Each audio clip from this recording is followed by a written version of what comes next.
Lift లో ఇరుక్కొని సిబ్బంది ఇబ్బంది పడ్డారు. సికింద్రాబాద్ కంటోన్మెంట్ ఎమ్మెల్యే లాస్య నందిత బోయిన్పల్లిలోనే ఓ ప్రైవేటు కార్యక్రమానికి హాజరైన ఆమె బిల్డింగ్ పై అంతస్తుకు వెళ్లేందుకు లిఫ్ట్ ఎక్కారు.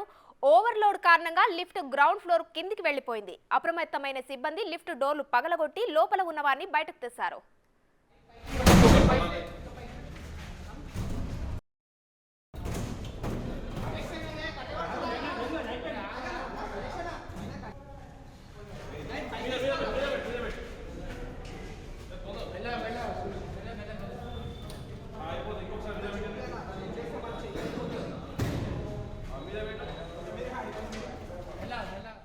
లిఫ్ట్ లో ఇరుక్కొని ఇబ్బంది పడ్డారు. సికింద్రాబాద్ కంటోన్మెంట్ ఎమ్మెల్యే లాస్య నందిత ప్రస్తుతం లిఫ్ట్ డోర్లు పగలగొట్టి లోపల ఉన్న వారందరినీ బయటికి తీశారు. దీనికి సంబంధించిన పూర్తి డీటెయిల్స్ మా ప్రతినిధి రానా ఫోన్ లైన్ లో అందిస్తారు. రానా, చెప్పండి, Secunderabad cantonment MLA Lasya Nanditha lift లో ఇరుక్కున్నారు. ఓవర్లోడ్ కారణంగానే ఈ సమస్య తలెత్తిందని చెప్తున్నారు. దీనిపై అప్డేట్స్ ఏంటి?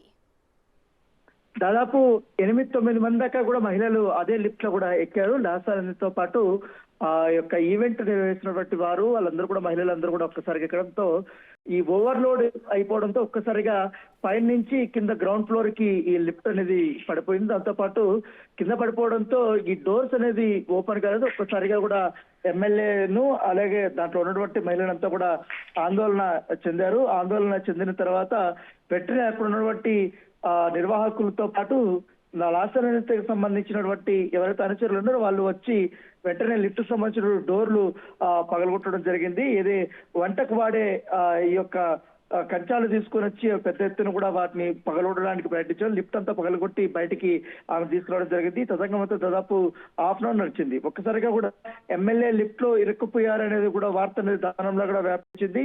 అసలు లిఫ్ట్ లో ఉన్నటువంటి మహిళలు కూడా చాలా మంది భయంతో అక్కడ అరుపులతో వారు హోరెత్తించారు.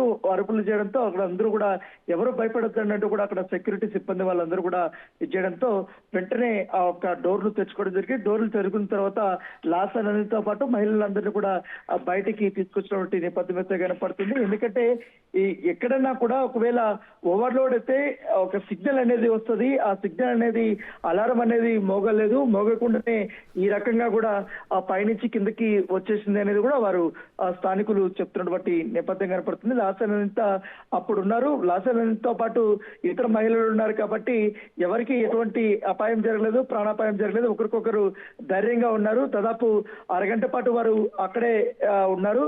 వెంటనే ఈ తలుపులు పగలుకుంటే మరి బయటికి తీసుకురావడంతో అందరూ ఒక్కసారిగా కూడా ఊపిరి పీల్చుకున్నటువంటి నేపథ్యం అయితే కనపడుతుంది. Right, thank you Rana.